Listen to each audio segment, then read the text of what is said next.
Il est de taille moyenne, légèrement enrobé, au visage rond. Deux yeux bruns illuminent son visage. Il lui offre une malice dans le regard. Bien qu'il n'ait que quelques cheveux sur le crâne, il persiste à laisser les faire couper dans un salon de coiffure.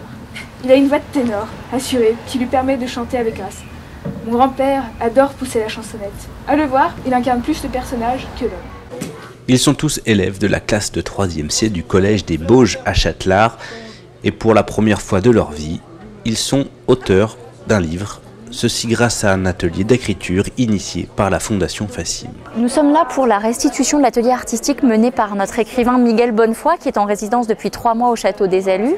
Il a eu l'opportunité de suivre une classe de 3e du collège du Châtelard pendant 20 heures d'atelier, sur un atelier d'écriture qui avait pour thématique le portrait.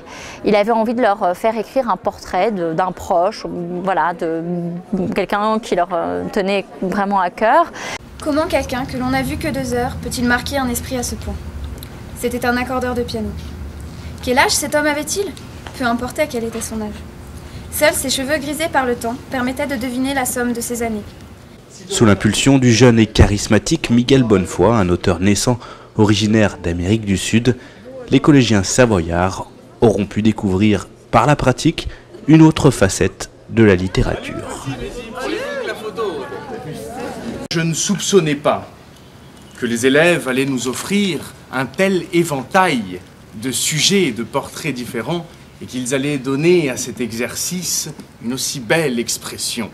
Personnellement, j'avais assez un cliché des écrivains et enfin voilà, il a vraiment cassé le truc. Il a une façon de s'exprimer aussi il est jeune. Certains alors, et je les vois ici, s'y sont penchés avec zèle, avec discipline. D'autres se sont permis des petites libertés artistiques ici et là.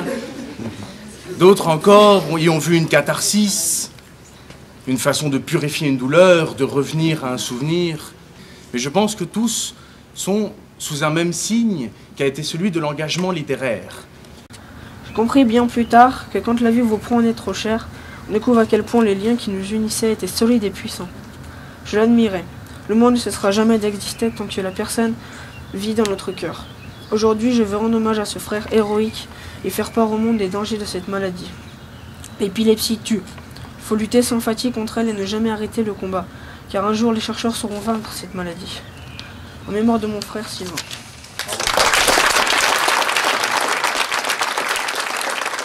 L'écriture, c'est quelque chose qu'on a souvent un peu de mal à travailler avec les élèves.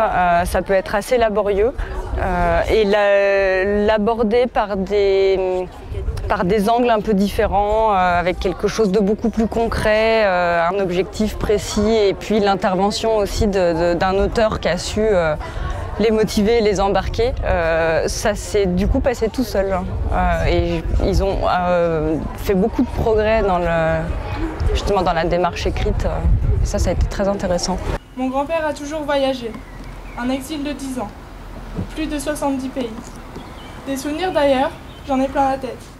Avec l'intervention de la photographe Céline Clanel, les textes des jeunes ont donc pu être mis en page dans un livre édité par la Fondation Fassim et disponible en bibliothèque.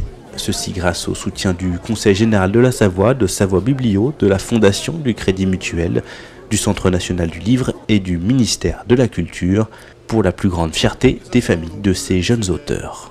Ça touche les enfants, enfin, les jeunes qui le font, et puis les parents qui entendent ce que font leurs jeunes.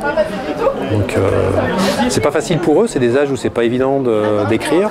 Enfin d'écrire oui, mais après d'être publié, parce que c'est un très beau livre.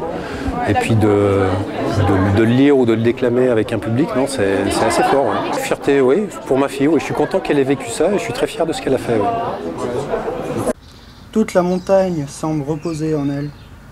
Sa peau est suave, on craint de la salir du bout des doigts.